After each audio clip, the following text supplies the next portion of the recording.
Carmino Antônio de Souza foi secretário de Saúde e secretário executivo de Ciência, Pesquisa e Desenvolvimento do Estado de São Paulo. Também foi secretário de Saúde do município de Campinas. Hematologista de formação, ou seja, médico especialista em sangue, Carmino também é professor universitário, pesquisador e criador do Hemocentro do Hospital da Unicamp. Na escrita, sempre se dedicou a artigos científicos, mas em 2021, por conta da pandemia, decidiu contar sua vida na saúde pública em um livro. Carmino de Souza é o entrevistado de hoje do Cultura e Saber. Professor, vamos falar um pouquinho desse livro Minha Vida na Saúde Pública, os desafios das epidemias. Tem muita história para contar aqui, né? Tem muita história para contar. Eu decidi escrever esse livro e, na verdade, é meu primeiro livro não técnico. Eu até então escrevi centenas de artigos científicos, dezenas de capítulos para livros, etc., mas sempre dentro da medicina, dentro da minha área de trabalho, que é a hematologia, a oncohematologia, mas nunca tinha me arvorado a fazer um livro. Tinha muitos artigos de jornais, sempre dentro de conjunturas da saúde. Eu só escrevo coisas da saúde, eu não sei, não tenho habilidade para escrever coisas fora da saúde. Quando eu terminei o meu mandato de secretário de Campinas, eu fui 8 anos secretário em Campinas, eu fui 11 anos secretário de saúde, 3 anos no estado e 8 anos na minha cidade, em Campinas. E eu pude passar por várias situações diversas na área da saúde, mas eu nunca tinha vivido um drama tão intenso como foi o enfrentamento do coronavírus, da Covid-19. E quando eu saí da secretaria, eu, pensando no meu passado, pensando em tudo que eu já vivi no passado, eu resolvi contar essas experiências, porque mesmo sendo hematologista, mesmo cuidando de doenças do sangue, trabalhando na área de câncer do sangue, a vida me colocou em várias situações enfrentando epidemias. Foi assim quando eu era estudante de medicina, no fim do meu curso, no internato e depois na residência, no enfrentamento da meningite. A meningite foi dramática no Brasil, hoje nós não lembramos muito, mas ela durou 8 anos, ela matou milhares de pessoas, né? A meningite foi muito grave até que se tivesse desenvolvido uma vacina através da Biomérieux, né? Hoje não existe mais um laboratório em Lyon, né? Tanto que quando eu estive visitando lá o laboratório, o Dr. Charles Mérieux me recebeu com muito carinho e ele tinha um videozinho em V8, ele levava a gente para um cineminha e mostrava com todo carinho um shuttle, um avião que saía de Lyon todos os dias e trazia matéria-prima para produzir vacina para meningite. Então, em algumas semanas, o Brasil conseguiu acabar com a meningite no Rio de Janeiro, depois veio para São Paulo e aí foi para o Brasil inteiro com as primeiras vacinas para meningite. Então, nós tivemos uma extraordinária experiência com a vacina de meningite e eu era menino, estava terminando a minha residência, a residência em clínica médica. Essa foi minha primeira experiência. Aí, só para a gente até aprofundar um pouco melhor em cada momento das epidemias que nós vivemos, né, aqui no Brasil e no mundo. Da meningite, como foi? Assim, o senhor estava ali como estudante, começou ali uma doença e vários casos. Como foi? Conta pra gente. Olha, eu tenho uma lembrança um pouco remota, porque isso foi na década de 70, né? Eu vivenciei isso como interno, quer dizer, estudante dos últimos anos de medicina, e depois como residente de clínica médica. Era um avalanche de casos. A gente atendia 30, 35 casos suspeitos de meningite todos os dias. Nós temos que lembrar que houve uma certa camuflagem desse problema pelo governo militar da época. Então, durante algum tempo, o governo não assumiu que nós tínhamos uma epidemia de meningite. Nós tínhamos uma epidemia de meningite Quando essa epidemia se transformou numa epidemia avassaladora, com um número enorme de casos, mortes, aí não teve mais como segurar. Aí foram tomadas as providências assistenciais, tem essa história da vacina que eu já contei, em parceria com a França, não é? Mas era um trabalho enorme. Eu lembro que a gente puncionava 30 pessoas por dia, punção licórica, e fazia muito diagnóstico de meningite. A punção do líquor. A gente coletava o líquor, porque num ambiente de epidemia, você faz mais do que você faz num ambiente normal, porque você não pode correr o risco de deixar passar o caso. Então, a pessoa que chegava com febre, dor de cabeça, eventualmente algum náusea, vômito, a gente puncionava. Então, nós fizemos muito diagnóstico de meningite bacteriana, meningite meningocócica, mas também fizemos muito diagnóstico de meningite a líquido claro, que era viral, que não tinha muito o que fazer, e muitos casos normais, quer dizer, porque a gente acabava funcionando mais do que devia. Aqui em Campinas foi construído um hospital, uma enfermaria inteira para meningite, de tantos pacientes que tinham. Então foi um momento muito difícil, pouco lembrado, até porque depois disso, com a vacina e tal, os casos de meningite existem até hoje. Tudo que nós vamos falar aqui existe até hoje, não deixou de existir, mas não nesse ambiente de epidemia, né? Então, o que eu me lembro dessa epidemia foi isso, de ter sido criada uma unidade exclusiva para isso, uma quantidade grande, a gente trabalhava dia e noite, fazendo o atendimento de porta desses pacientes. Fazíamos uma quantidade enorme de punções licóricas, muitas faziam diagnóstico, outras não faziam diagnóstico, ou faziam diagnóstico de meningite viral, que não tinha tratamento, antibiótico. Enfim, foi difícil e foi longo. Foi uma epidemia longa de meningite. Eu peguei um pedacinho, eu peguei mais ou menos 3 anos, né? Mas ela durou 8 anos, a epidemia de meningite. E é uma doença que leva à morte. Claro. Como que foi esse momento de procurar um diagnóstico, ainda bem que tinha já como achar esse diagnóstico, né? Mas tratar essas pessoas e muitas outras que não tiveram acesso também. Certo, muita gente morreu, muita gente ficou com sequela, porque às vezes a meningite não mata, mas deixa sequelas neurológicas importantes, né? Então, felizmente, o tratamento da meningite meningocócica existia antibiótico, em geral são derivados da penicilina ou a própria penicilina, que passa bem a barreira hematolicórica e acaba curando os casos onde a gente, temporaneamente, a gente fazia o diagnóstico, né? Então, a minha primeira experiência nas epidemias foi da meningite, né? Aí tivemos então esse primeiro momento aí da sua experiência com a meningite. Qual foi a seguinte? Os primeiros secretários do governador Fleury foram o professor Nader Vafai e eu continuei, né? O professor Vicente Amato foi o segundo secretário e eu continuei na coordenação do programa de sangue. Em 1993, já com o governador Fleury, ele veio aqui a Campinas, eu não o conhecia pessoalmente, e ele veio aqui em Campinas inaugurar a nossa unidade de transplante de medula óssea, que o ano passado fez 30 anos, nós temos mais ou menos 2.000 pacientes transplantados, e ali começamos a conversar dos problemas da saúde, não é? Aqui em Campinas, aqui na inauguração da nossa unidade. Ele falou, puxa, eu sou A negativo, quero doar sangue e tal. Aí, puxa, o governador vai doar sangue, vamos lá. E eu sei que o governador veio para a inauguração, era para ir embora às 11 da manhã, foi embora às 2 horas da tarde. Conversamos um monte de coisas e tudo bem, terminou assim a inauguração da nossa unidade de transplante. Passado alguns dias, o reitor da Unicamp, o professor Carlos Vogt, me ligou e falou, olha, vem aqui, vem às 6 horas da tarde, vem sozinho, o que nós vamos conversar não conta para ninguém. Falei, caramba, o que será que eu fiz, né?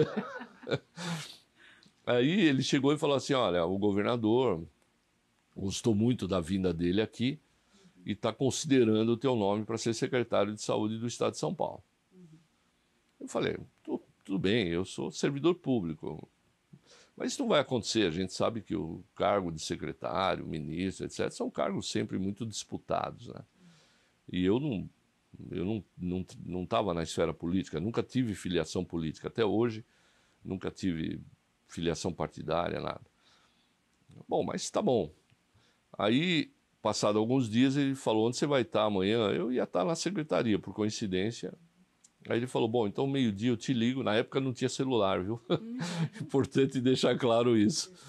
Em 1993 não tinha celular ainda, só no segundo semestre. Aí o reitor me ligou, falou, ó, vem para o Palácio, o governador queria conversar com você e tal. Aí eu fui para o Palácio, tinha uma reunião com o presidente do extinto INAMPS, na verdade, o secretário de Assistência à Saúde, discutindo os problemas da saúde do Estado de São Paulo. Aí eu estava lá, não sabia por quê, o secretário, o professor Amato, já não estava nessa reunião, e eu não entendi muito bem o que eu estava fazendo lá. Fiquei quietinho, entrei mudo, saí calado, ok. Terminou a reunião, o governador me pegou pelo braço e falou, você sabe porque você está aqui, o Carlos conversou com você e tal. Conversou. Ele falou, não sei ainda, não tomei a decisão, mas você vai viajar alguma coisa? Não, não vou. Eu falei, governador, fique tranquilo, nunca pensei em ser secretário, não estou advogando, pelo amor de Deus, nada. Aí, passado alguns dias, hoje conselheiro do Tribunal de Contas do Estado, o doutor Renato Martins Costa, me ligou e falou, olha, vem para cá, o governador vai te indicar para a Secretaria de Saúde. Foi uma enorme surpresa. Te falar a verdade, eu não tinha nem terno para tomar posse, não estava preparado, nunca me imaginei, era muito novo ainda, 41 anos naquela época. E fui e tomei posse. Quando eu tomei posse da secretaria, nós já não vivíamos mais o ambiente do HIV, a gente já havia controlado o problema do HIV. Já haviam testes, já haviam produtos seguros, etc. O que nós tínhamos na época era uma epidemia de cólera. Uma epidemia de cólera.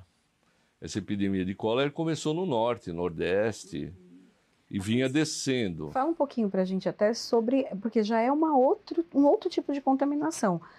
A gente vem falando dessa questão do sangue, aí agora de cólera já é uma questão de saneamento também. Saneamento, exatamente. Então, nós tivemos a meningite, que é bactéria. O HIV, que é um vírus, né? E agora voltamos para as bactérias, né? Porque a cólera é uma transmissão hídrica ou alimentar. Ou hídrica ou alimentar. A mais grave é a hídrica, porque quando você não tem água tratada, não tem esgoto, etc., a transmissão é muito rápida e você contamina muita gente ao mesmo tempo. E esse era o cenário do norte e do nordeste. Não era o cenário de São Paulo. A cólera teve alguns casos em São Paulo e no interior, mas muito poucos. A maioria dos casos se concentravam no litoral, principalmente em São Vicente, onde tinha uma comunidade chamada México 70, e ali, aparentemente, é onde se concentrava o maior número de casos, ali no Mar Pequeno, onde tem a Ponte Pêncil, ali em São Vicente. E quando eu tomei posse, o governador falou, olha, eu tenho um problema e um presente para você. O presente era a criação do Conselho Estadual de Saúde. Tinha tido a lei da criação do Conselho Estadual de Saúde. Depois nós tivemos que mudar a lei para adaptar as regras federais, mas de qualquer maneira a lei tinha sido votada no Estado de São Paulo, depois ela foi modificada para se adaptar às regras federais, para poder receber dinheiro do SUS, inclusive, receber dinheiro do Ministério da Saúde. Sem o Conselho não se podia receber recurso do Ministério da Saúde. Então, esse foi o presente que eu recebi, foi modificado, mas foi importante para dar estabilidade ao SUS no Estado de São Paulo. E ele falou, e eu tenho um problema, que é a cólera.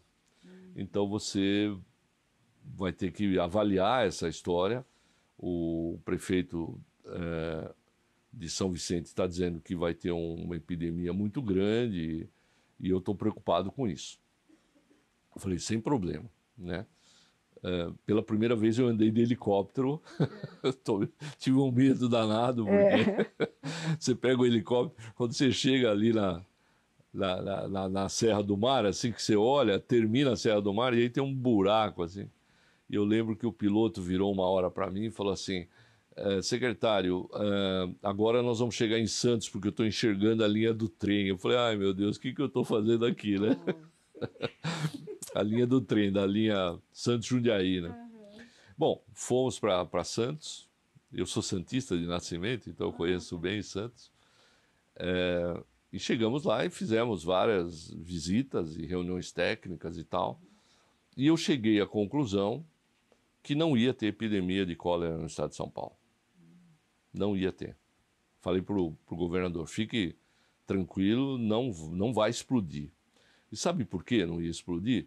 Porque a transmissão era quase toda por alimento. Era só impedir que as pessoas comessem ostras ou mariscos coletados no mar pequeno, ali no mar, que não ia ter mais transmissão. Porque mesmo na comunidade do México 70, a água era tratada. Mesmo não tendo tubulação de água, tal, a água chegava de mangueira nas casas, não é? E as pessoas tinham água tratada. Havendo água tratada, você não ia ter transmissão hídrica. Não tendo transmissão hídrica, todo aquele medo da transmissão da cólera no estado de São Paulo foi se dissipando. Né? Foi se dissipando e nós tivemos algumas dezenas de casos, acho que 30 e poucos casos. Acho que a mortalidade foi muito pequena, acho que foram 4 casos, se eu não me engano. Mas não houve uma explosão de casos como estava acontecendo no Norte e no Nordeste, exatamente por uma ação que não tem nada a ver com a ação da saúde propriamente dita, mas sim da Sabesp, no sentido de levar água tratada para todos os lares que tinham ali. Então, as pessoas com água tratada não iam ter transmissão hídrica. Então, todo aquele aparato, toda aquela preocupação imensa com a cólera deu uma arrefecida, os casos atenuaram e acabou. Pura e simplesmente acabou. Nunca mais tivemos cólera no estado de São Paulo, desde 1993, que foram os últimos casos. Então, esse foi o meu primeiro enfrentamento como secretário estadual de saúde. Já tinha trabalhado na Secretaria Estadual por conta da HIV, o HIV continuava. O HIV continua até hoje. A gente continua tendo mais ou menos 1 milhão de pessoas contaminadas. Hoje há uma preocupação muito grande porque os jovens não viveram essa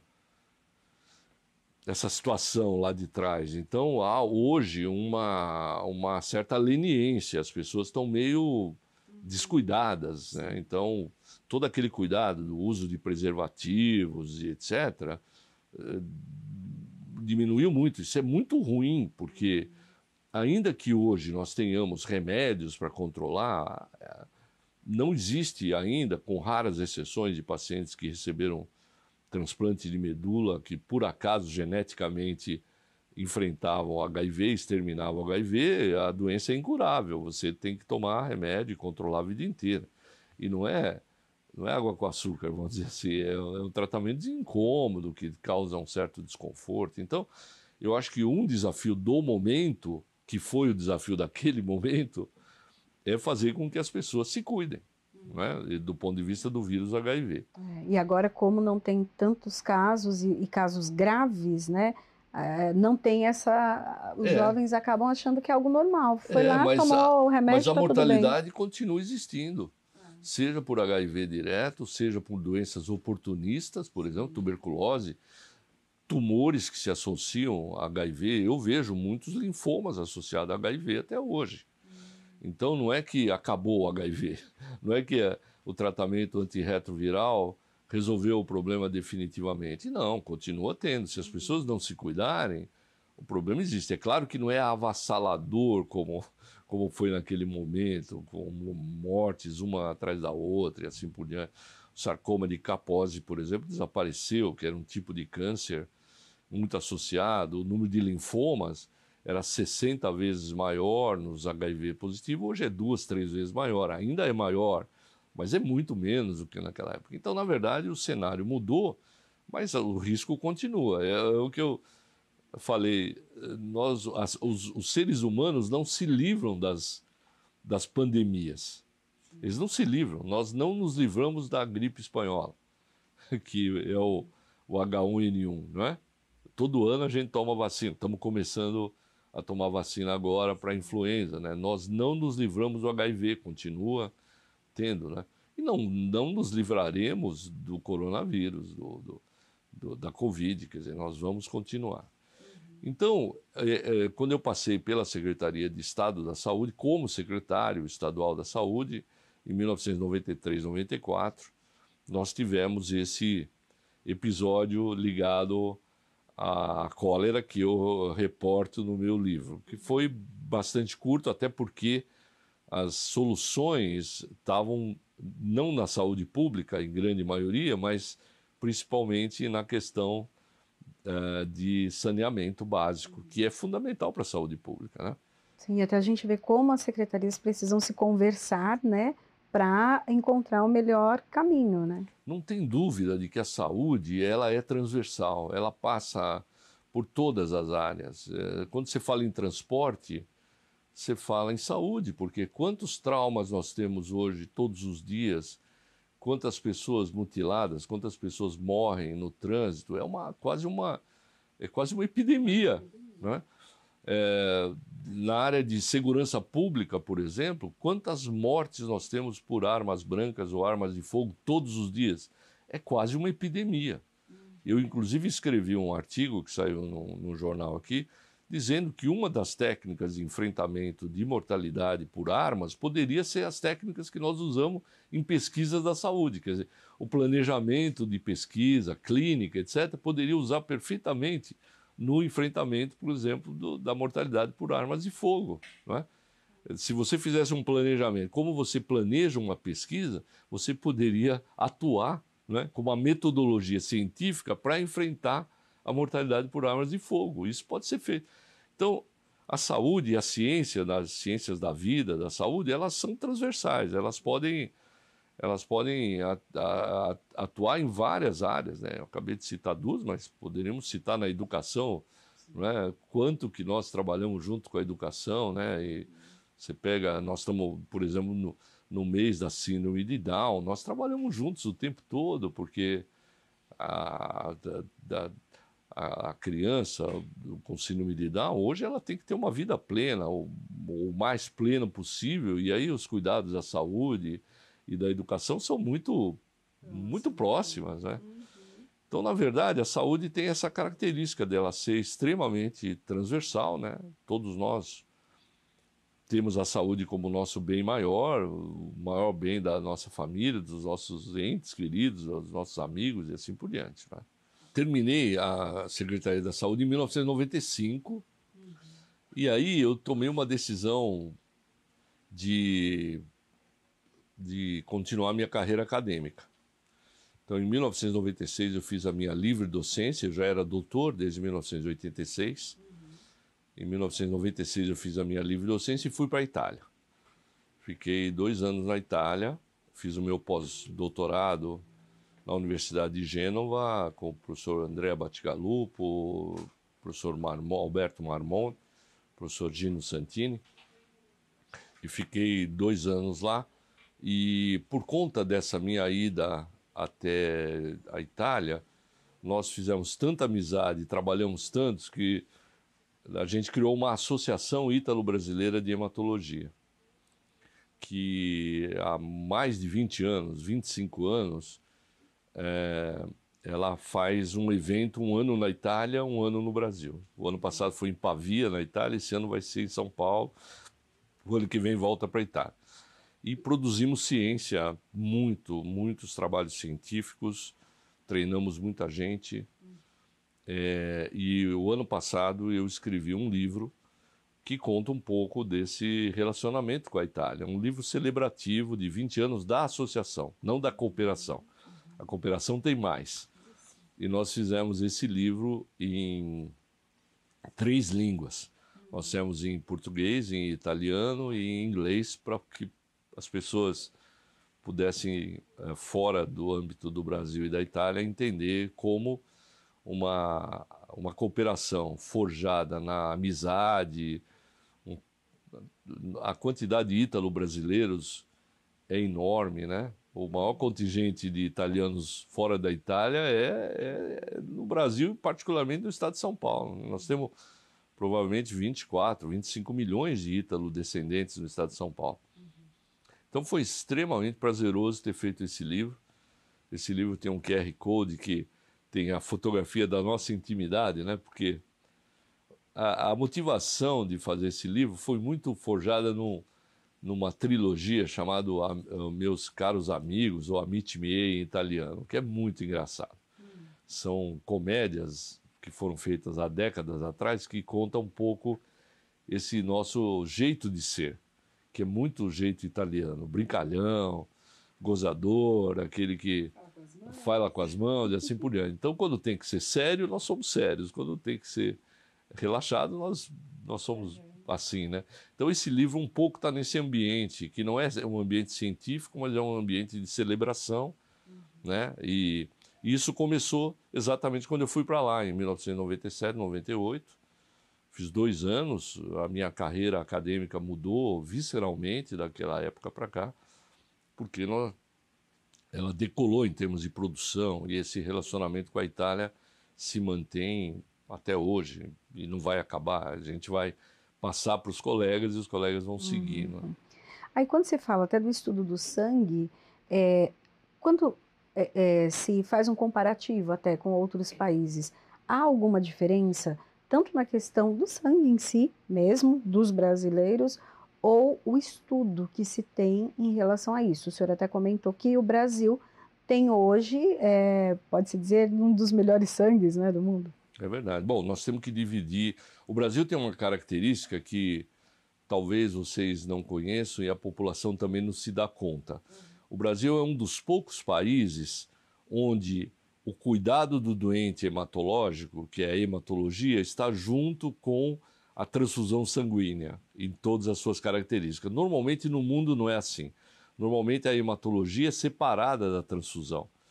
Como é que isso aconteceu no Brasil? Aconteceu exatamente no período da pandemia do vírus HIV, onde nós, hematologistas, fomos requisitados pelos governantes para controlar o sangue. Não era o nosso trabalho. O nosso trabalho não era controlar o sangue. O nosso trabalho era cuidar dos doentes hematológicos.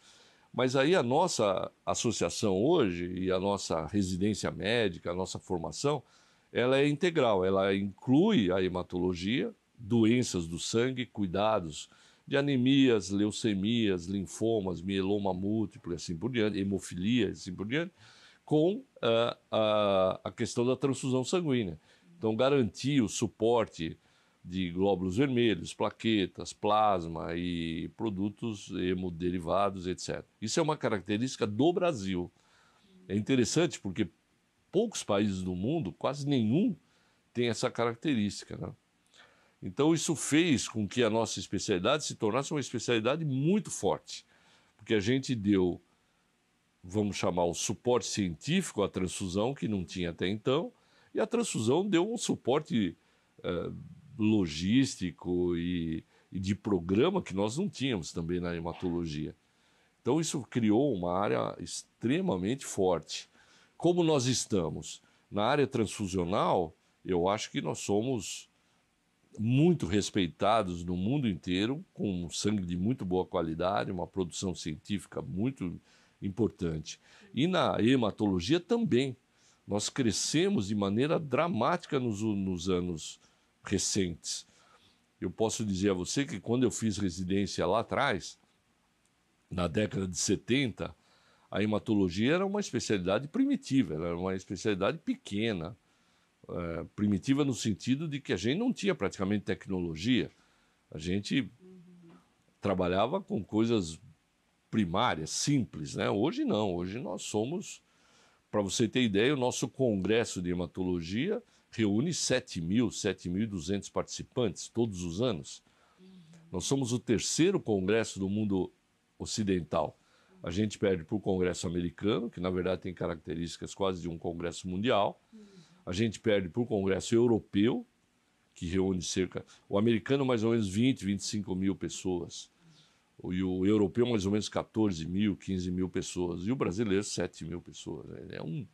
É um gigante, eu diria a você, é um congresso anual e que apresenta 1.000, 1.200, 1.300 trabalhos, né? Nós temos hoje a única revista científica em hematologia e hemoterapia do hemisfério sul é a nossa. Nós temos uma revista em inglês, né, indexada, e que é a única, nem a Austrália tem, a África não tem, e outros países da América Latina também não tem, a América do Sul também não tem. Então, a única revista de 130 e poucas revistas que tem hoje, a única do Hemisfério Sul é a nossa, né? Então, a hematologia hoje é um orgulho. Eu me sinto orgulhoso de ter podido, de certo modo, contribuir para esse avanço, para esse crescimento, né? Esse relacionamento com a Itália é particular porque eu vivi lá, eu sou ítalo-brasileiro, né? E a minha filha mora em Roma, hoje eu tenho uma neta italiana, então, na verdade, a minha relação com a Itália é muito, muito boa, mas esse livro mostra como no aspecto científico também a gente avançou, né? Mas, então, em 97, 98, eu vivi na Itália e voltamos, criamos essa entidade no começo dos anos 2000. E eu tinha tomado uma decisão de não voltar para a gestão. Eu estava muito acomodado na academia, estava me deliciando com a academia, muito bom a área científica, educacional e etc. Porque daí até o senhor, nesse período, continuava produzindo os livros científicos, né? Sim, artigos científicos, tudo isso, sim. Isso não parei nunca, isso desde que a vida inteira. Eu tenho... O senhor tem ideia quantos livros o senhor já tem de artigos científicos? Artigos científicos completos que o Google diz que eu tenho 675, mas quando eu faço a minha autodeclaração no currículo Lattes, são 440 artigos completos com reconhecimento.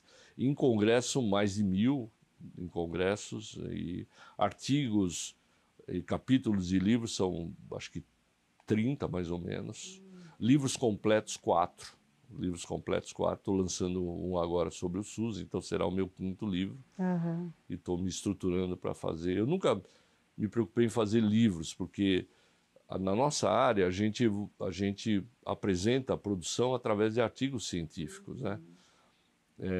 É diferente da área de humanidades, onde os livros são a forma com que as pessoas levam o seu conhecimento primordialmente, não obrigatoriamente, mas primordialmente. Mas eu gostei de escrever porque eu acho que você consegue contextualizar coisas que você em artigos fica mais difícil, né? Então os livros são uma coisa importante. Mas em 98, então eu voltei, em 99, em 2001 eu fiz o meu concurso para professor titular. Então eu sou professor titular da Unicamp desde 2001. E em 2006, mesmo eu jurando que eu não ia voltar, eu acabei voltando para a coordenação do Hemocentro que eu tinha criado em 1985. E aí fiquei 6 anos na coordenação do Hemocentro. É em Campinas ou São Paulo? Hemocentro de Campinas. Que é grande também. Então, aqui é referência na área da saúde também, Campinas. Para uma região, né, enorme, são 100 e tantos municípios que dependem da gente aqui. E aí fiquei 6 anos.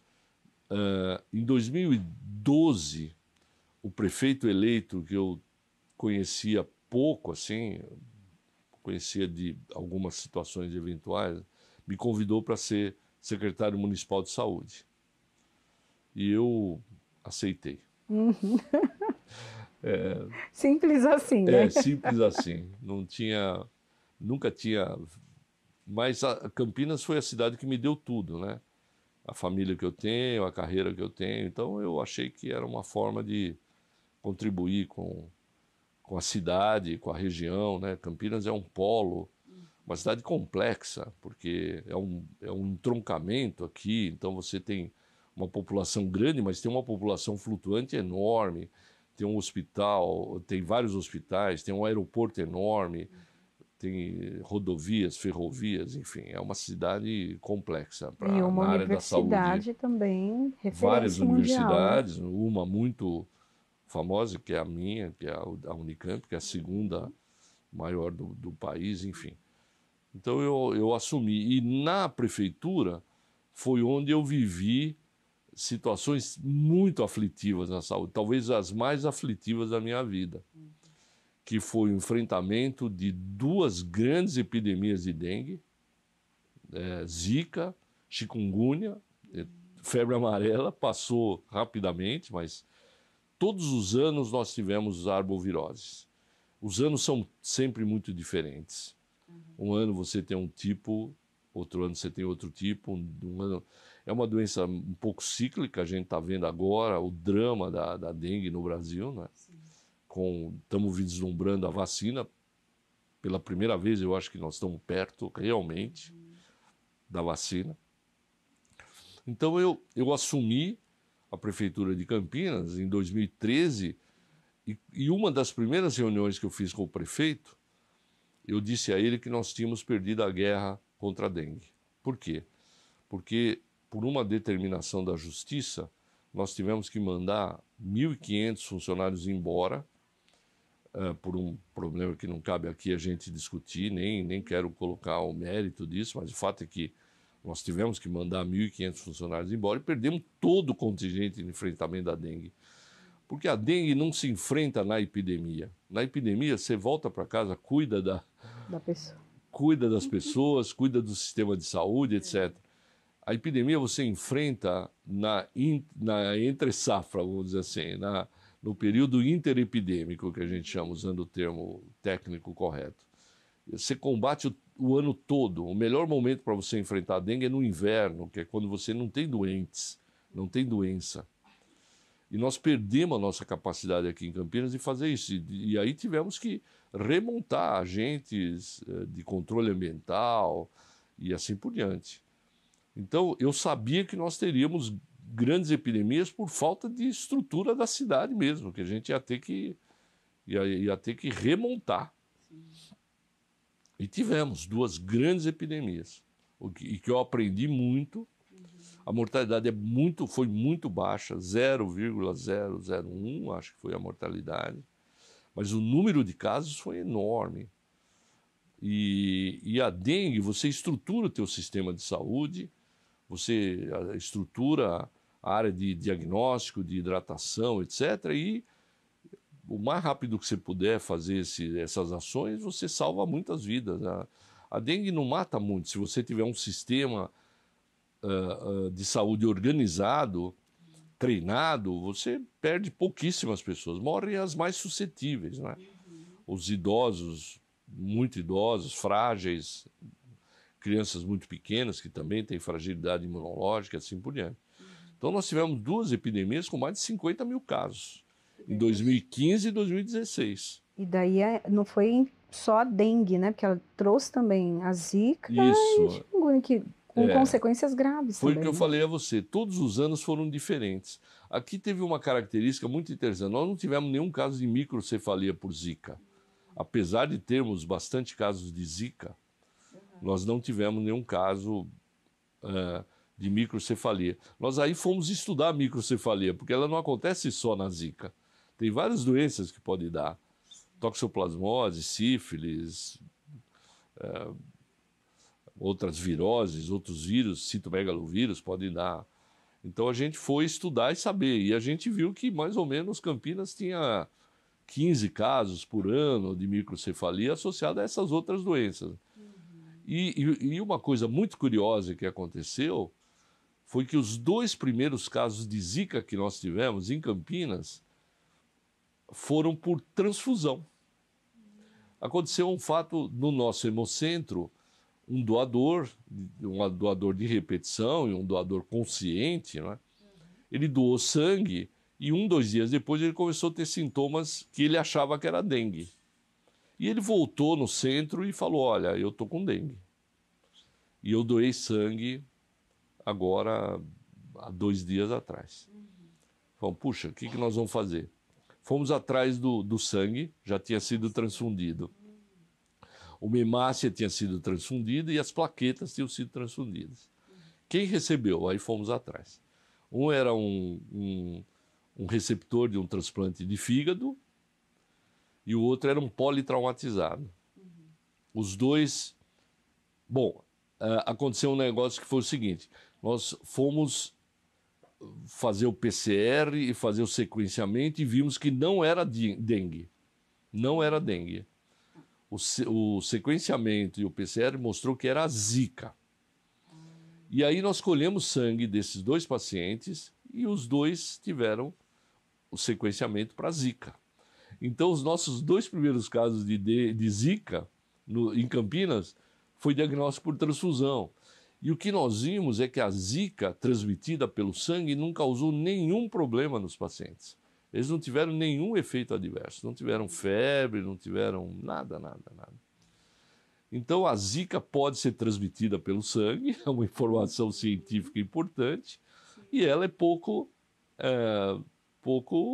causadora de problemas, né? A dengue também pode ser transmitida pelo sangue, também causa poucos problemas, quer dizer. Então, nessa grande epidemia de dengue, nós tivemos casos de Zika no meio, tivemos casos de chikungunya, entrou chikungunya. Chikungunya sempre foi um grande medo que nós tivemos, porque é uma doença mais grave, é uma doença que chegou ao Brasil, a chikungunya foi trazida de países adiantados, ela começou na Polinésia Francesa, foi para a França, a região de Marseille, teve surtos em Bolonha, na Itália, por exemplo, e chegou por essa via, né? E é uma doença crônica, uma doença que cronifica. Então você tem uma fase aguda e depois você tem meses ou anos com um quadro que se assemelha muito a uma doença reumática, uma doença com dores articulares. E você tem que entrar, às vezes, com corticoide, com imunossupressão e etc. Né?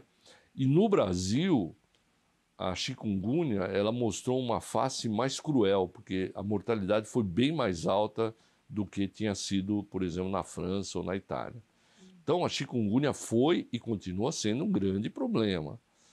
Ela não é o problema na dimensão da dengue, que você tem milhares e milhares e milhares de casos, mas ela é mais séria na dimensão da gravidade, da mortalidade, da cronicidade que ela tem. Então, nós estamos perto também de ter uma vacina para chikungunya.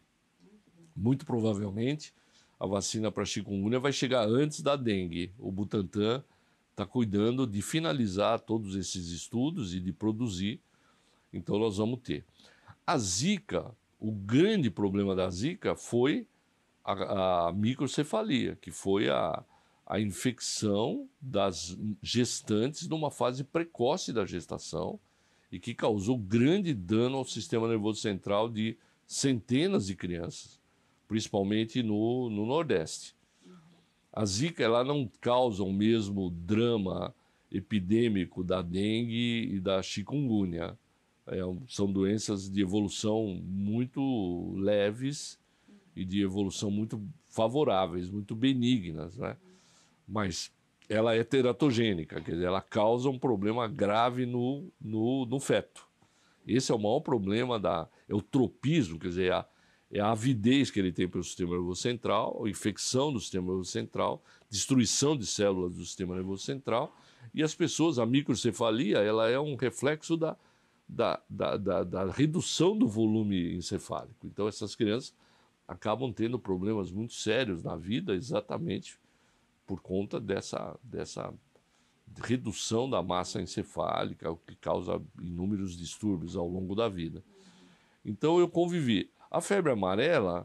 Doutor, só para tirar uma dúvida, o senhor comentou sobre a vacina da dengue, que o senhor falou, nós estamos perto de tê-la, mas a gente já tem. O que nós temos hoje? A gente já tem, mas não é, na minha opinião, a melhor vacina que a gente vai poder oferecer.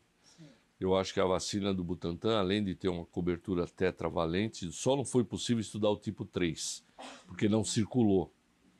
Mas as outras é muito boa, é uma injeção só, e nós temos informações muito sólidas de que essa cobertura, com certeza, é ótima em 2 anos e provavelmente também é ótima em 5 anos, coisas que as outras vacinas não têm. Então nós estamos muito esperançosos com a vacina do Butantan. A vacina da Takeda, que está sendo distribuída pelo Ministério, ela é eficiente principalmente para o sorotipo 2. Ela é duas aplicações, você tem que fazer com um intervalo de 3 meses entre elas, e o tempo de cobertura aparentemente é mais curto. Por isso que eu digo que eu estou muito esperançoso com a vacina do Butantan, que é uma vacina desenvolvida no Brasil e que vai ser competitiva também. Não estou aqui contra a que está disponível. É melhor ela do que nada. Mas eu acho que a vacina está sendo feita num momento que talvez não tenha grande influência no que está acontecendo. Seria muito melhor que a gente tivesse vacinado no período interepidêmico, né? Aí o senhor ia falar agora dessa próxima epidemia, né? Febre amarela também, que foi um pavor, né? A febre amarela foi terrível no estado de São Paulo, mas não em Campinas. Eu era secretário de Campinas, claro, fiquei preocupado, mas nós tivemos apenas um caso, e que era um caso da região de Sousas, que é uma região que tem mata atlântica residual ainda na nossa cidade, né? Mas a febre amarela hoje é uma doença silvestre. O Aedes aegypti perdeu a capacidade de transmitir febre amarela, felizmente. Pelo menos uma coisa boa desse mosquito. Perdeu a capacidade. Mas ela causou muito problema em regiões de mata, né? A gente teve algumas cidades da região da Cantareira que tiveram graves problemas, pessoas morreram. E os macacos, principalmente os bugios, foram grandes vítimas da febre amarela. Tanto que hoje a nossa Mata Atlântica aqui no estado de São Paulo é silenciosa. E antes ela não era, ela era muito barulhenta, porque os bugios eles faziam um ruído muito grande, né? Os saguis, que são os outros macacos prevalentes na nossa mata, eles são mais resistentes à febre amarela do que os bugios. Então os bugios morreram muito. Estima-se que em alguns lugares 90% tenha morrido. E os saguis não, os saguis nem 10%, felizmente. Então a sensibilidade da febre amarela com os bugios é semelhante a com seres humanos, quer dizer, é uma doença muito grave nos seres humanos, por isso que a vacina da febre amarela é muito importante. Qual é a vantagem? É que você é vacinado uma vez só na vida. Então a Organização Mundial da Saúde hoje preconiza que você tome uma vez só. Então hoje nós temos a população praticamente toda ela vacinada para a febre amarela. E quem não é vacinado e não vive em áreas silvestres pode continuar não vacinado. Mas quem vai para, eventualmente ou com frequência, vai fazer trilha, vai fazer caminhada, deve tomar a vacina. Porque ela é muito eficiente e ela é duradoura, aparentemente ela é para toda a vida. Então, durante esses meus anos de secretário municipal de saúde, nós tivemos 2 grandes epidemias. Tivemos arbovirose todos os anos, né? Só que mudou o panorama. Nós estamos vendo agora um panorama onde essas doenças estão começando muito mais cedo. Elas têm se mostrado mais agressivas, porque na medida em que você se infecta uma vez, na segunda vez você tem muito mais probabilidade de ter a doença grave, né? Você pode se contaminar por um outro sorotipo e ter doença mais grave, né? Então nós estamos vendo uma situação diferente. Antes a gente até brincava, é meio matemático, né? Ela começa no final de fevereiro, março, tem um pico na segunda quinzena de abril, em maio chega a primeira onda fria, pronto, acabou, né? Era mais ou menos esse o panorama. Hoje não podemos mais falar isso, porque ela começou em dezembro, a gente teve caso para burro em dezembro, tivemos muitos casos em janeiro, fevereiro, um pico enorme de casos. Então hoje nós estamos vivendo uma situação onde a vacina, mais do que nunca, ela se faz necessária. Por quê? Nós não vamos nos livrar. A dengue, quando eu aprendi medicina, quero te contar uma história assim, o meu livro, que eu tenho até hoje, no capítulo de arboviroses, no capítulo dengue, a primeira frase é a seguinte: dengue, doença extinta no Brasil desde 1940. Essa era a primeira frase. Por quê? O Brasil conseguiu extinguir a dengue por aproximadamente 30 anos. Por aproximadamente 30 anos. E depois ela voltou através do norte, descendo em direção ao sudeste, e hoje, mais de 100 países no mundo, hoje só os países muito frios não têm dengue. Esse ano tem quase 200 casos de dengue na Itália, no inverno. Nós não estamos falando do verão, o verão vai chegar. Uma preocupação da Olimpíada é dengue, porque a Olimpíada é no verão e o mosquito está por lá também. Então, hoje, o mundo precisa da vacina, não é o Brasil. O mundo. Hoje, nós já tivemos epidemia de dengue na Flórida, na Califórnia, na Europa, vários países, Portugal, Espanha, Itália, França e assim por diante. Hoje, talvez os países nórdicos o tenham. A América do Sul nunca tinha tido dengue no Uruguai, na Argentina. Hoje, acabou. Paraná era um estado que não tinha casos de dengue, hoje é o terceiro estado com o maior número de casos. Então nós estamos vivendo um momento onde mais do que nunca, por N razões, porque o aquecimento global promove um metabolismo completamente diferente do mosquito. O mosquito que normalmente leva 40, 45 dias para nascer, ele na verdade está levando uma semana, né? Então a mosquita, que é a transmissora, lança uma quantidade muito maior de ovos em muitos lugares, de modo que você não sabe aonde você poderá ter um criadouro de dengue. Em qualquer lugar que você possa estar, pouquinho de água que chega. Hoje nós sabemos que o fator mais importante para as arboviroses é a temperatura. Quer dizer, esse aquecimento global é terrível em relação às arboviroses. O mosquito super adaptado ao meio urbano, super adaptado a esse aquecimento global, quer dizer, adorando isso. Água vai ter sempre, mais ou menos, quer dizer, nem é a quantidade de chuva que determina isso. Um pouquinho de água é suficiente para que você tenha.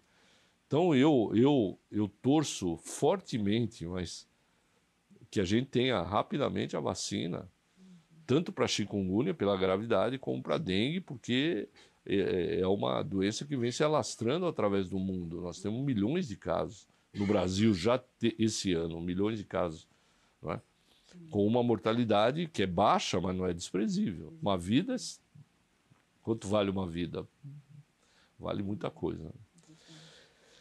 E aí, no exercício do cargo de secretário de saúde, o meu último ano, eu imaginava um ano tranquilo, né? Falei, puxa vida, que bom, né? Vamos entregar obras e tal. Nada. Nada. Foi o pior, né? Uma avalanche chamada coronavírus, né? A gente enxergando daqui o que estava acontecendo inicialmente na China, depois na Itália, não é? Eu tive uma foneconferência com o prefeito de Bérgamo, que é uma cidade linda do norte da Lombardia, ali na Lombardia, e Bérgamo teve uma coisa ali que teve um jogo de futebol. Bérgamo é uma cidade pequenininha, 120 mil pessoas aproximadamente. E teve um jogo de futebol, tem um time lá chamado Atalanta, que pela primeira vez foi para a Champions League, foi para a final, etc. E teve um jogo lá que contaminou, para você ter ideia, Bérgamo perdeu quase 10% da população. 10% da população. Foi um... Bom, nós vimos aqui aquelas cenas dantescas, né, de fila de caixões e comboio e etc, né? E a Itália teve um problema muito grave. E a gente assistindo daqui, né? E a gente falando, bom, vai chegar, vai chegar, vai chegar, vai chegar. E chegou, né? Quando chegou, uma avalanche, você não tem ideia. Um tsunami de casos, uma sensação horrível. Qual é a vantagem da gente estar à distância deles? É que a gente pôde se preparar de alguma maneira. A gente se preparou com 1000 relaxantes, por exemplo, para poder entubar as pessoas, antibióticos, corticoide, treinamento de pessoas, etc. Qual é a desvantagem? Que a gente não conseguia comprar quase nada, porque o primeiro mundo consumia tudo. A América, a China, a Europa, e nós não conseguíamos comprar avental, máscara e tal. A pandemia expôs uma coisa que o Brasil precisa cuidar, que é ter autossuficiência em muita coisa. Né? A pandemia mostrou o quanto nós somos dependentes em insumos, produtos, remédios e assim por diante. Então, nós tivemos a vantagem de poder enxergar e ver o que ia fazer, ou planejar o que ia fazer, mesmo não tendo condição de segurar. Uma sensação horrível de... Eu sempre dizia, caramba, eu passei a vida tentando salvar as pessoas, singularmente, né? Uma pessoa com câncer hematológico, leucemia, linfoma, né? De repente vem uma avalanche onde você vê as pessoas morrendo quase que em escala logarítmica, né? Morre 1, morre 10, morre 100, morre 1000, e você diz, caramba, eu não tenho força para segurar isso, mesmo com uma cidade estruturada, solidária. Eu tive o privilégio de estar numa cidade onde trabalhamos juntos, né? Onde as universidades estiveram juntos com o sistema de saúde, a área privada toda solidária, junta com você, o exército ajudando. Enfim, seria dispensável dizer todo mundo que ajudou, porque todos ajudaram. A pandemia teve várias coisas péssimas, mas teve várias coisas extremas para ficar para a história, assim, em termos da gente ter... E eu no comando disso tudo, né? Eu tive que cancelar um derby de Campinas. Cancelar não deixar a população ir para o derby, né? O primeiro caso de Campinas chegou aqui numa sexta-feira 13, né? Uma sexta-feira 13 de fevereiro. E o que é derby, que o senhor comentou? Derby é o jogo entre Ponte Preta e Guarani, que é um jogo histórico da cidade. Né? E o jogo ia ser na segunda-feira e eu proibi a entrada de... Foi uma confusão, todo mundo ficou bravo comigo, mas eu não tinha alternativa, porque o potencial de transmissão de uma aglomeração de seres humanos é enorme. Nós vimos esse ano, no Carnaval, por exemplo, num outro ambiente, quantos casos de Covid nós tivemos? Teve um repique enorme, porque a hora que você junta pessoas não tem jeito. Né? O vírus adora a gente. O vírus do coronavírus adora a gente. Aglomerou, transmitiu, não tem jeito. E pessoas assintomáticas, né? Também. A grande maioria é assintomática, temos que deixar claro. Uma boa parte é oligossintomática, às vezes você tem um resfriadinho, uma dorzinha de garganta, que você acha que não é nada, às vezes é Covid e você é transmissor. Né? Então, nós tivemos naquele momento um momento de enorme aflição, né? Porque os casos foram chegando. Né? E foi interessante porque a Covid teve uma dinâmica centrífuga. Ela começou nos bairros mais centrais, mais ricos da cidade, nos hospitais privados, fundamentalmente, e foi caminhando para a periferia e foi atingindo a população mais vulnerável, a população menos abastada, etc. E qual era o meu grande desafio? Era harmonizar tudo isso, de modo que quando estava mais na área privada, a gente ajudava a área privada. Quando foi mais para a área, vamos chamar menos abastada da cidade, a gente teve que usar leitos privados, hospitais privados em larga escala.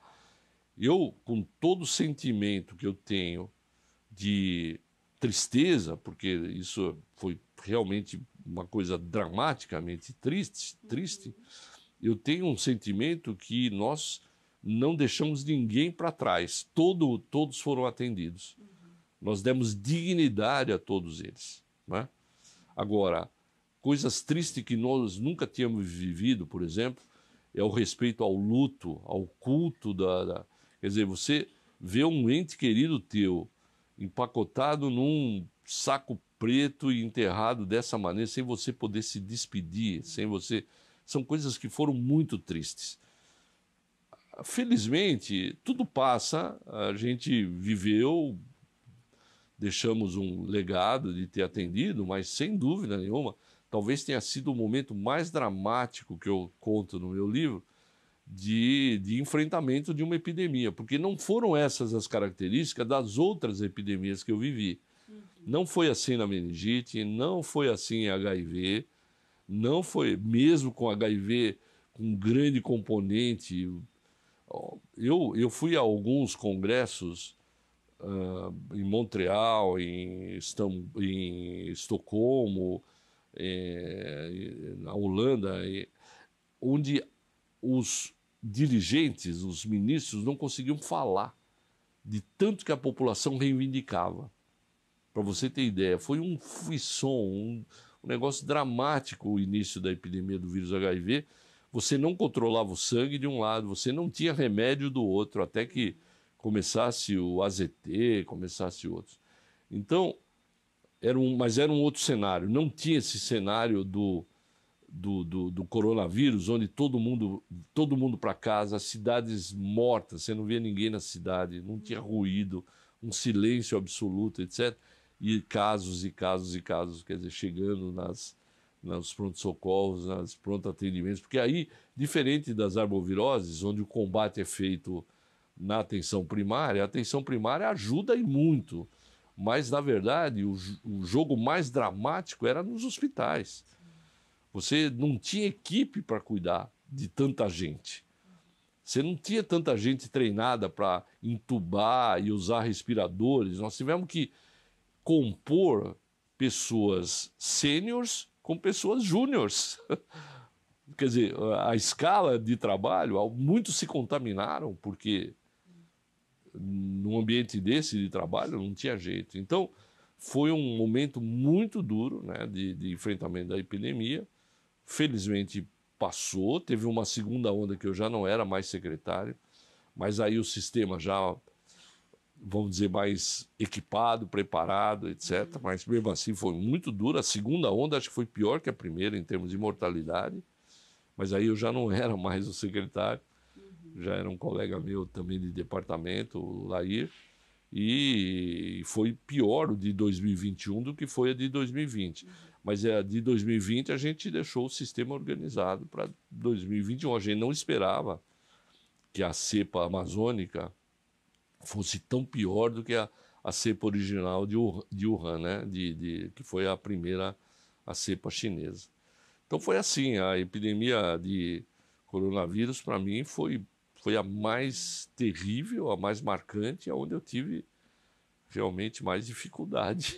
E a expectativa da vacina, né? Então acho que todo mundo ali torcendo para o Butantan já resolver a situação. A questão da vacina me deixou inclusive irritado, porque o Brasil poderia ter sido o primeiro país no mundo a vacinar. Nós tínhamos em estoque 6 milhões de doses da Coronavac em outubro de 2020.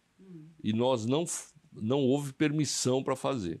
Com todo o respeito que eu tenho à Anvisa, mas tenho mesmo, quero deixar bem claro, ali era um outro ambiente. Ambiente de epidemia, você não pode ter o purismo de um controle científico como você tem num outro ambiente. Quem viveu o HIV e agora o coronavírus, sem dúvida nenhuma, você usaria uma vacina mesmo sem saber que ela não tinha sido totalmente avaliada por pesquisas clínicas, entendeu? E nós atrasamos, nós acabamos sendo o país, foi um dos primeiros, os primeiros 60 milhões de brasileiros foram vacinados com a Coronavac, que é uma vacina que funcionou. Esses 60 milhões eram os piores, né? Porque eram os mais vulneráveis, eram os mais idosos, os mais doentes, toda a população de profissionais de saúde que estavam os mais expostos, né? Então, depois vieram as outras vacinas. Eu acho que o mundo da ciência deu um exemplo extraordinário na pandemia. Nunca a vacina que tinha levado menos tempo para ser desenvolvida tinha sido a vacina da cachumba, que levou 4 anos para ser desenvolvida. Nós tivemos vacina em menos de 2 anos.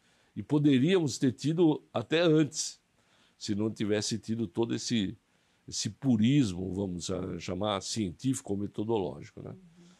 Lembrando então, né, doutor, como o senhor falou desde o nosso começo da conversa, essas doenças elas continuam, né? Certo. Todos os anos nós vamos ter que nos vacinar.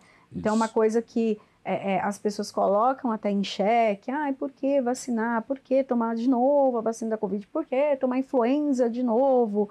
Mas são vírus que continuam no ambiente. Os micro-organismos, eles mudam. E Aham. os vírus, mais ainda.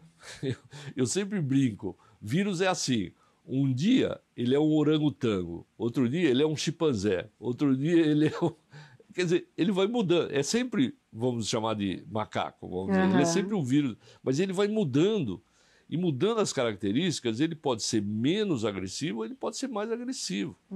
Então, o que você falou, eu quero reforçar, quer dizer, particularmente no que diz respeito aos vírus, você tem necessidade de fazer os seus reforços e as suas adaptações, vamos dizer, do mecanismo vacinal, né?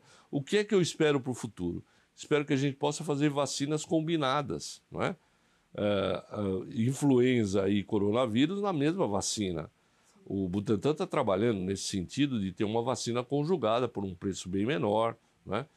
Mas olha, quanto que nós avançamos? A vacina de RNA ganhou um prêmio Nobel de Medicina esse ano passado. Quer dizer, foi um grande avanço. Nós avançamos muito. Então, de um lado, a tragédia, do outro lado, a satisfação de ver a ciência dando respostas num ambiente tecnológico muito diferente, muito mais avançado do que foi o ambiente tecnológico do passado. Infelizmente, a gente não tem vacina para HIV até hoje. As características dos vírus, às vezes, não permitem que a gente desenvolva, como acontece com o HIV. Então, o HIV continua os cuidados que a gente já fala há muito tempo, né? Mas aonde tem vacina, não tem dúvida, deve usar. Toda essa campanha de desqualificação da vacina é criminosa. Eu usaria a palavra criminosa. Eu não acho que é uma questão técnico, científica ou ideológica, é crime. Você tirar de uma criança a oportunidade de não ter sarampo, uma doença que mata. Eu tive a oportunidade, em 1994, eu era secretário de Estado da Saúde, nós fomos declarados livres da poliomielite. Puxa vida, poliomielite, eu tive 2 priminhos que tiveram poliomielite e ficaram sequelados para a vida inteira. Na minha geração, muita gente teve poliomielite. Eu era secretário, tive o prazer de receber a esposa do Dr. Seibin, que veio ao Brasil, era uma brasileira, a dona Heloísa era brasileira, e ficou conosco aqui. Ela me contou como foi a véspera da primeira campanha de vacinação para pólio. Diz que o ministro da Saúde da época ligou para o Dr. Seibin e manifestou uma certa insegurança em relação à vacinação.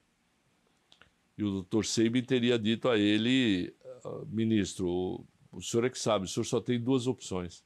Ou o senhor confia em mim, isso quer dizer, ou o senhor confia na ciência, ou o senhor não confia em mim e aí para tudo. Porque o senhor não tem outra, só tem essas 2 alternativas. Ou nós vamos adiante.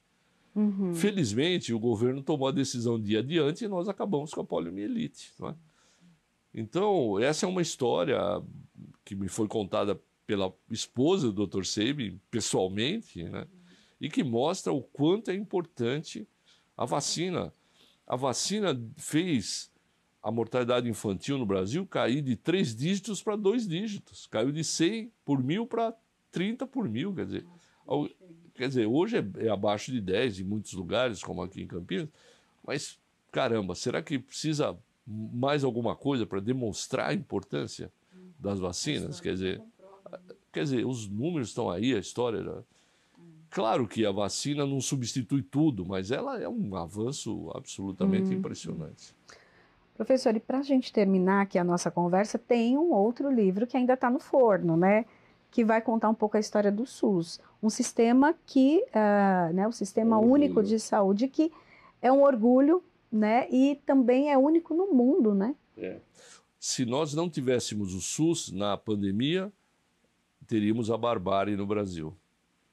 Porque o SUS deu toda a estrutura para que a gente pudesse fazer esse enfrentamento. Não é? Então, acho que o SUS se reforçou muito. Eu resolvi escrever esse livro por causa da pandemia. Eu não sou um protagonista do SUS nesse sentido. Eu sempre fui um servidor público e tal, mas eu trabalho numa área que não é a área da saúde pública. A vida me colocou na saúde pública, mas eu não sou, historicamente. Mas eu achei que a gente deveria dar os créditos a quem mereceu isso, lembrar de algumas figuras, talvez esqueça de algumas, mas nós escrevemos um livro que está para sair pela editora da Unicamp nas próximas semanas, onde nós fazemos um apanhado da saúde pública desde o Império, desde a chegada de Dom João, como é que isso evoluiu, a questão da filantropia e assim por diante, até mais ou menos a Lei 8080, que regulou o SUS, passando pela Constituição. E a gente conta algumas coisas de bastidor, algumas coisas da intimidade dessas coisas, como é que... Porque o SUS foi uma conquista de dezenas, centenas de pessoas, né? Até a Constituição sacramentar e depois ela ser regulamentada. E, além disso, eu falo de 2 programas técnicos no livro, que é o do sangue, que é a minha área, e a outra sobre saúde mental, que é uma coisa que me impressionou muito no papel de secretário. A área de saúde mental é um negócio impressionante, porque você tem as coisas extremas que as pessoas ouvem, mas você tem uma enorme turma do meio nessa história, né? Que são pessoas que têm distúrbios leves, mas que causam grande perturbação individual, coletiva e assim por diante. E eu resolvi um pouco contar sobre a saúde.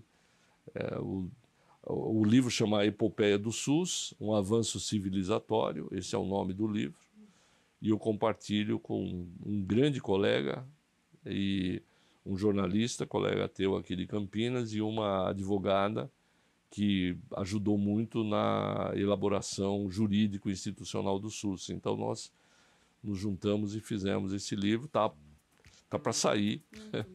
E assim que sair eu dou divulgação, espero que saia nas próximas semanas, porque está pronto. Ah, que ótimo, a gente grava um outro programa falando sobre esse livro. Estou à disposição. Professor, quero agradecer, né, por dividir com a gente tantas histórias, mas principalmente o legado que o senhor deixa também para a saúde. Eu que agradeço, estou sempre à disposição. Muito obrigado.